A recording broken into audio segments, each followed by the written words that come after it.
tu souhaites que je puisse t'aider dans la gestion de ton activité de boucherie. Alors, tu vas d'abord commencer à te présenter et ensuite me dire déjà quels sont les problèmes ou les difficultés que tu rencontres actuellement dans cette activité-là pour lesquelles tu souhaites avoir les solutions ou mes suggestions ou mes propositions ou mes idées. D'accord, bon. Salut à tous. Moi, je m'appelle Michel Turfé. Je suis gérant de la boucherie Frigo Béni. Donc, ça me plaît toujours de discuter avec des gens comme vous, histoire d'avancer dans ce qu'on fait. Bien. Donc, la difficulté pour le moment que moi je suis en train de trouver sur le terrain, c'est quoi? Les prix, déjà, ça varie à n'importe quel moment, soit à la hausse, soit à la baisse. Mhm. Oui, Donc, je t'écoute. Oui. après, oui, après, euh, j'aimerais, j'aimerais parce que là, je fais, disons, une comptabilité déjà artisanale. Je voudrais faire vraiment une très bonne.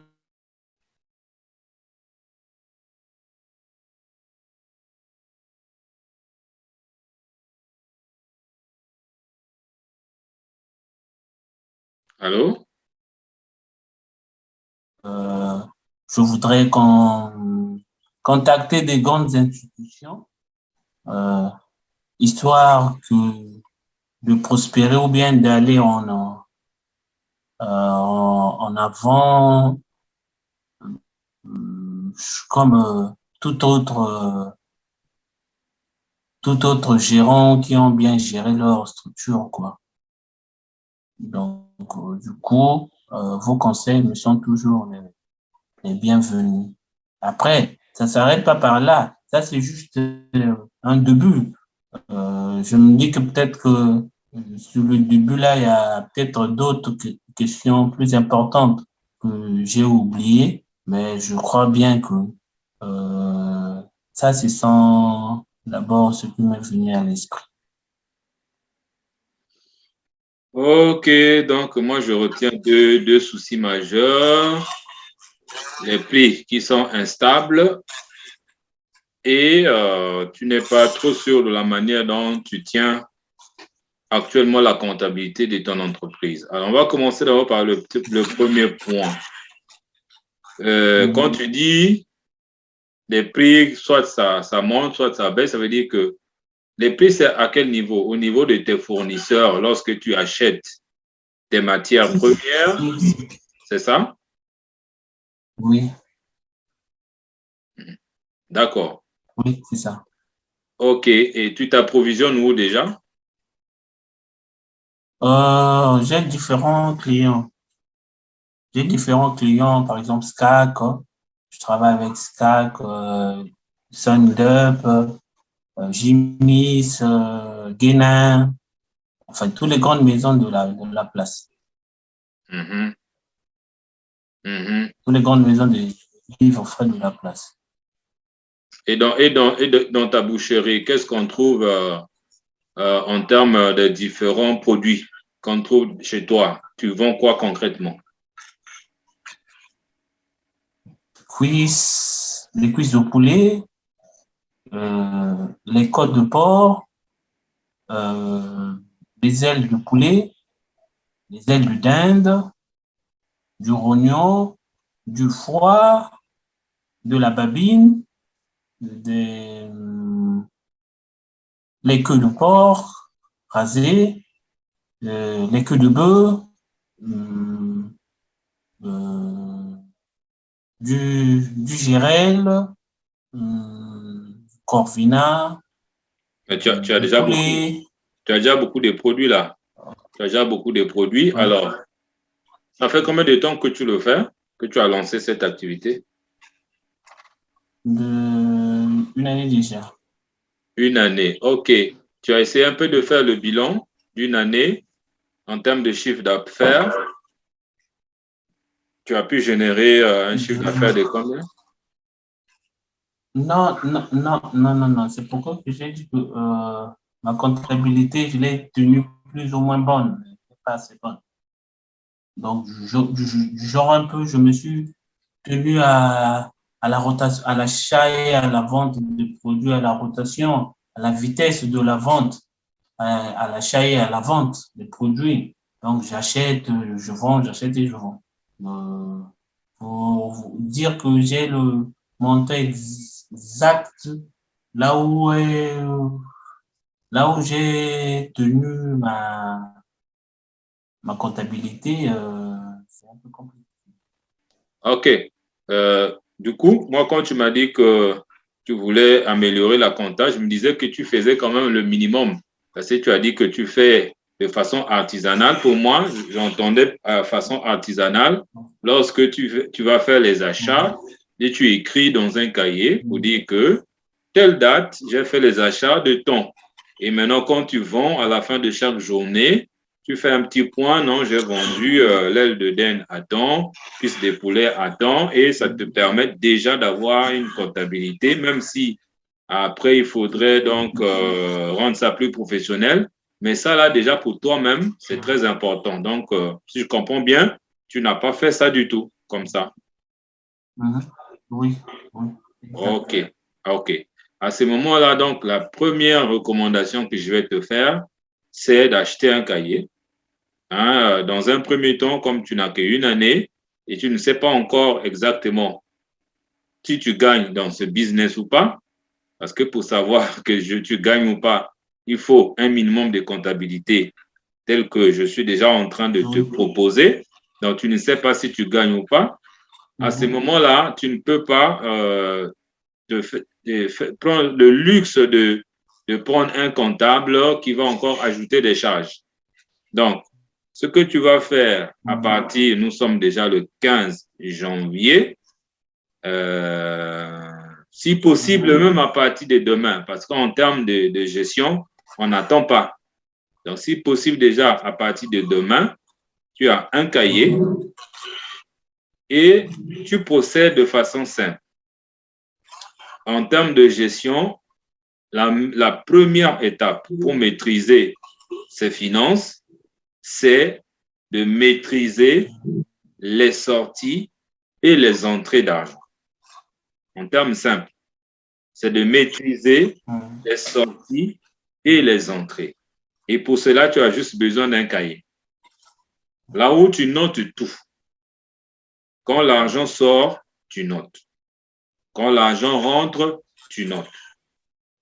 Ça, c'est la première bonne habitude que tu dois te créer déjà pour les 15 derniers jours du mois de janvier. Ça veut dire que demain, si tu achètes 1 kilo de bœuf, tu notes 1 kilo de bœuf, tant. Si tu achètes un poulet, tu notes un poulet, tant. Et ainsi de suite. Donc, je disais, la première bonne habitude que tu dois te créer pendant les 15 prochains jours, c'est de t'acheter un cahier et de noter toutes les entrées et toutes les sorties. Quand je dis tout, c'est vraiment tout, hein. Quand tu te déplaces, Mhm. si c'est dans le cadre de cette activité, tu notes. Quand tu achètes un produit, tu notes. À la fin de la journée, tu dois savoir que aujourd'hui, il y a tant de CFA qui sont sortis de la boucherie. Même chose pour les entrées. Quand tu as vendu 1 kilo de dinde, tu notes. Un demi-kilo de cuisses de poulet, tu notes.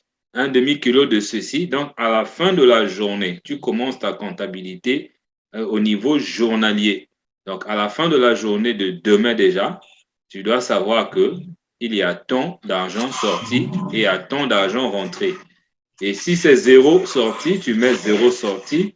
Si c'est zéro entrée, tu mets zéro entrée. Et là, tu vas faire pendant 15 jours. Ça veut dire qu'à la fin de ce mois, tu auras déjà une comptabilité, une pré-comptabilité. Donc, à la fin du mois, tu sauras déjà combien tu as dépensé pendant 15 jours et combien tu as gagné pendant 15 jours.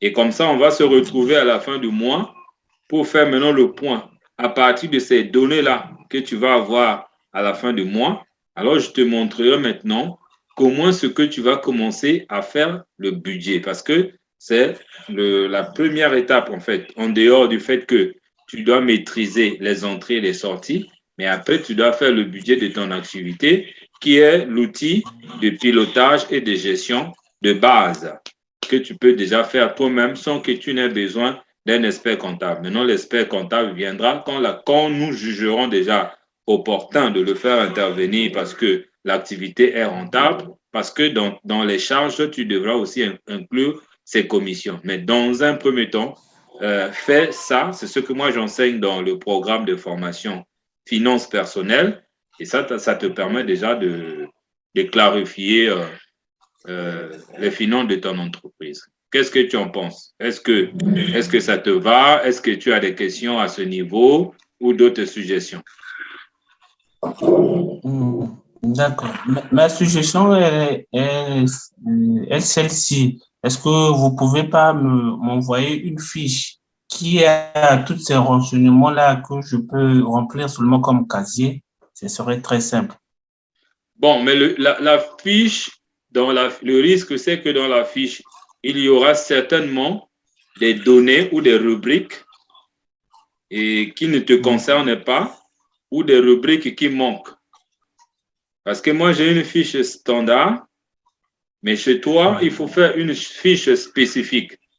Et à moins que je vienne dans ton activité et pour qu'on établisse ça ensemble, tenant compte de tout ce que nous allons voir comme produit ou comme mouvement ou comme flux financier dans ton activité. Mais dans un premier temps, pour éviter, parce que si je dois venir aussi, il y a des coûts, tout ça, ça dépend de toi. Mais sinon, ce que tu peux faire, c'est vraiment écrire. C'est-à-dire que dès que tu vends quelque chose, tu écris ce que tu as vendu et tu mets le montant. Hein? Faire dans l'état comme ça, c'est plus vrai, c'est plus direct que je te donner une fiche, mais la fiche viendra après. Parce que pour faire la fiche, il faut connaître les données de ton activité. Il faut que à moins que tu m'envoies la liste de tous les produits. Ah oui? À moins que tu m'envoies la liste de tous les produits qui sont dans ta boucherie. Et à ce moment-là, on peut concevoir une fiche tenant compte de ça. Ça, c'est possible. Oui, mais moi, si vous faites l'enregistrement, c'est que vous pouvez après le regarder après en faisant la liste. Donc, je vous dis ce que j'ai dans le stock, hein, si c'est peut-être quelque chose à modifier. Donc, c'est comme j'ai dit, j'ai la cuisse de poulet. La cuisse de poulet, 10 kilos. J'ai la cuisse de poulet, 10 kilos. J'ai la cuisse de poulet, 15 kilos. J'ai la cuisse brésilienne, 10 kilos. J'ai la babine, 15 kilos. Au lieu de m'envoyer ça verbalement comme ça, c'est mieux d'écrire et m'envoyer ça par mail ou par WhatsApp. Il n'y a pas de souci. Il n'y a pas de souci. D'accord. Oui. Donc, c'est ce que je vais faire demain. Oui. Comme ça, là, on fait la fiche. Oui. Hein? On fait la fiche et puis et ça sera comme un petit jeu pour moi. Il suffit juste de remplir les cases et tout. Je crois bien que comme ça, là, ça sera très simple. Parce que après, quand je sors de la journée, je suis fatigué. Tout ça là, il y a un peu le bruit de par-ci, par-là. Et tout. Donc, c'est mieux que pour moi, ça soit comme un petit jeu. Les cases que je remplis. À la fin, on passe à autre chose. C'est très simple comme ça là. OK. D'accord, on va le faire. Ça signifie que pour l'instant, tu es seul, c'est ça? Tu n'as pas quelqu'un qui peut te remplacer.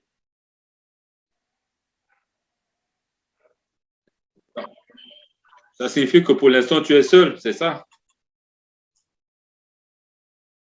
Non, j'ai des collaborateurs, mais ils ne sont pas peut-être mieux outillés que moi.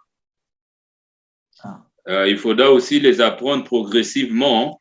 Si tu as déjà des collaborateurs, oui, ça serait idéal pour toi de te détacher de certaines tâches.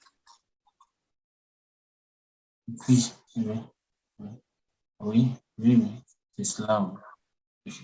Ou encore, tu leur donnes d'autres rôles et toi, tu t'occupes de la partie financière avec certainement d'autres rôles aussi. Mais c'est important. C'est important de la répartition des tâches, c'est très important.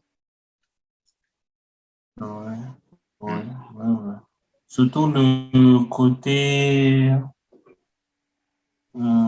surtout le côté des stocks. Comment est-ce qu'on peut organiser ça pour bien gérer nos stocks?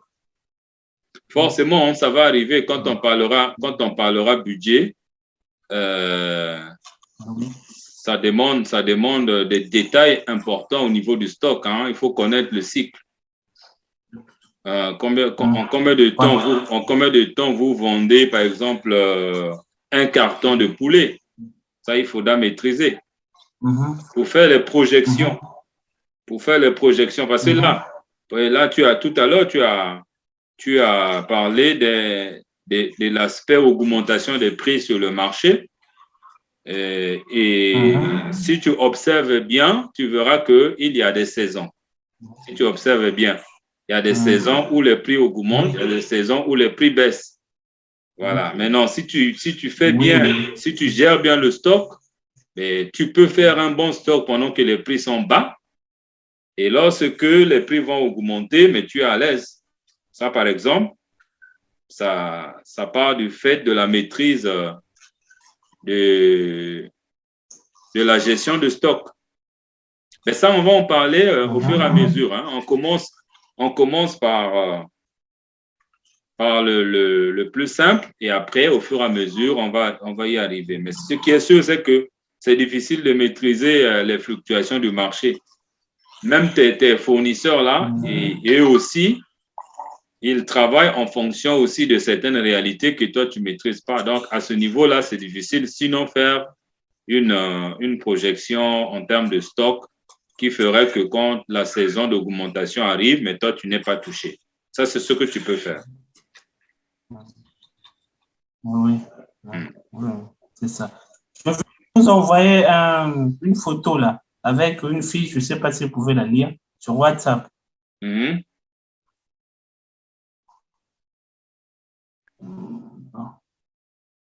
Oui, je vois. Donc, ça, c'est pour... Je vois les fiches de stock. Oui, date, désignation, oui. Quantité, entrée prix unitaire, montant, sortie. Ah oui. Quantité, prix unitaire, montant. Et après, il y a le stock. Mais oui, mais tu as besoin de quelle fiche encore? Si cette fiche-là est bien remplie, tu n'auras pas de problème déjà de savoir. Déjà, tu prends en compte le stock. Hein, tu prends en compte le stock. Donc, il y a les entrées. Il y a d'abord les sorties. Moi, quand je vais parler de sorties tout à l'heure, c'est ce que tu parles ici. Ici, par exemple, quand la date. Il y a une date, il y a désignation. Désignation ici, et ça, c'est la partie entrée dont je parlais. Là, c'est lorsque tu fais les achats. La désignation, là, c'est lorsque tu fais les achats. Donc, cuisse de poulet, tu mets le prix unitaire que tu as acheté, donc tu mets d'abord la quantité, ensuite tu mets les prix unitaires que tu as acheté. Et il y a aussi quoi? Je vois ici les sorties. Les sorties, ça va être la partie vente. Lorsque tu vends, tu vends prix unitaire et tu as le prix total par rapport à la quantité. Et après, il y a une partie stock. Qu'est-ce qui reste de ce produit-là dans le stock? Et en termes de prix unitaire et de prix total et du montant. Donc, est-ce que actuellement vous remplissez cette fiche? Non, mais ça, c'est une proposition de fiche qu'on m'a faite là. Donc, du coup, il fallait que je vous la présente pour que vous me donniez aussi votre appréciation. Ouais. Si elle est bien remplie, tu vas déjà régler beaucoup de problèmes de gestion ou de stock. Si elle est bien remplie. Une chose est de remplir une fiche. Une autre chose est de bien la remplir. C'est ça aussi. Ah oui. La fiche est bien conçue. Mais non, il faut savoir comment la remplir. Et tu le fais tel que je viens de t'expliquer là.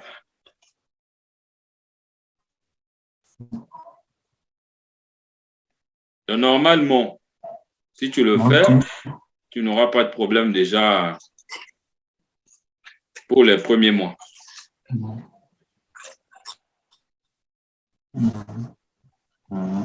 D'accord. Maintenant, après, le grand problème, c'est les rabais. C'est les rabais, deux fois, quelqu'un qui se plaint, tout ça là, pour autant dire que oui, mais moi, je suis ton client, ben, voilà. Est-ce que tu peux me diminuer comme ça? Je ne peux pas faire ça. Bon, mais là, c'est au niveau de la stratégie commerciale. Les rabais, ça dépend parce que si en rabaissant, tu sais que toi, tu rentres dans ton capital et tu brilles ton bénéfice, c'est pas la peine. Ça va t'amener à la fermeture. C'est ça. Donc, on ne rabaisse pas pour rabaisser. Hein. Le rabais doit rentrer dans la stratégie commerciale. Donc, il y a des calculs à faire en amont. Quand tu sais que, bon, ce mois-ci, par exemple, j'ai acheté des produits moins chers, mais voilà, tu peux te permettre de faire les rabais dans cette période-là. Oui? Je disais, on va terminer, je vois qu'on t'a appelé. Donc, je disais que les rabais, il faut que ça soit stratégique. Il faut que ça soit vraiment stratégique et bien pensé, bien réfléchi, bien planifié. On ne rabaisse pas parce qu'il faut rabaisser. On rabaisse parce qu'on sait qu'en rabaissant, on ne touche pas le capital et on garde quand même un minimum de bénéfices. Voilà, donc je t'ai donné un exemple. Si il y a un mois où tu achètes les produits moins chers et tu penses que tu peux faire les rabais parce que tu ne vas pas rentrer dans ton capital, tant mieux, ça te permet d'attirer les clients. Mais si tu sais que là, j'ai acheté cher et tu te permets de faire des rabais, mais tu es en train de risquer la fermeture de ton entreprise. D'accord. Ok. Oui, mais moi, je dirais que le but du commerçant, c'est toujours de faire des profits. Mais après, c'est un commerce qui est en mouvement.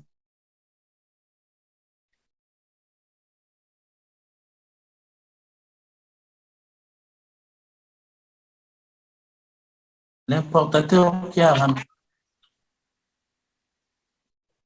Oui? L'importateur qui a ramené le produit. Il se dit que non, mais par exemple, à ce prix-là que je l'ai mis, ça ne coule pas trop. Il faudrait que je puisse enlever 250 ou bien 500. Quand ils enlèvent les 250 ou bien 500, il s'avère que toi, tes produits que tu avais pris chez lui, ce n'est pas encore fini. Mais en ce moment-là, quand tu traînes encore de garder un tout petit peu les marchandises pour autant dire que oui, mais on attend que ces produits-là puissent finir, parce que moi, je l'ai acheté un peu plus cher qu'avant, mais tu vas remarquer que si les produits aussi restent trop longtemps au frais, que ça change de couleur, ça se détériore un tout petit peu. Oui, alors Michel, moi je propose qu'on parle de cette question-là prochainement parce qu'aujourd'hui, la réunion était consacrée uniquement à l'aspect gestion. Mais là, tu rentres dans l'aspect stratégie marketing. C'est pas l'objet de la réunion d'aujourd'hui. On pourra peut-être organiser une autre séance uniquement pour parler de ça. Mais ce qu'il faut retenir, c'est que il faut mettre en place tes stratégies commerciales selon tes réalités, selon tes besoins, selon tes moyens. C'est ça. L'importateur, il fait la même chose, le fournisseur fait la même chose, tout le monde fait la même chose. Si toi, tu ne fais pas, mais tu vas tourner à perte. Ça, c'est clair. Si tu connais le cycle d'écoulement de ton produit et que tu connais les risques, voilà, donc tu es en mesure de discuter, de négocier avec le fournisseur sur certaines choses parce que dans des partenariats, dans des collaborations, c'est du gagnant-gagnant. C'est ça. Et après, faudrait aussi penser à travailler avec des fournisseurs locaux qui fournissent des produits bio. En termes de porc, par exemple, nous avons, mon travail, c'est de créer, d'appuyer, d'accompagner les éleveurs. Donc, il y en a qui fournissent des produits frais, bio et tout ça là que tu peux garder longtemps sans qu'il y ait des moisissures et tout ça là. Poulet, c'est la même chose. Il y a des producteurs de poulets de chair. Voilà, bon, beaucoup de gens travaillent seulement avec des trucs importés. Au niveau local, on peut aussi faire du business. En plus, ça, c'est entre nous, on s'entend, on se connaît, on se comprend. Oh là, tes fournisseurs dont tu viens de me citer, là, c'est des gros calibres. C'est des entreprises où, même si tu vas pour négocier, bon, ils te voient, c'est comme si tu n'as rien dit parce que eux, ils font des gros chiffres d'affaires, ils ont des gros clients. Tes plaintes ne valent rien devant lui, par exemple. Il y a ça aussi. Oui, c'est ça. OK. Bon, mais donc, je pense qu'on a fait le tour de table. Tu commences déjà par remplir le document. Et comme ça, à la fin du mois, dans 15 jours, nous allons voir ce que ça donne et on va avancer progressivement. Et on trouvera aussi le temps pour parler maintenant de la stratégie marketing. Votre stratégie commerciale. Merci. D'accord, merci. OK. Merci. Donc, je te souhaite bonne soirée.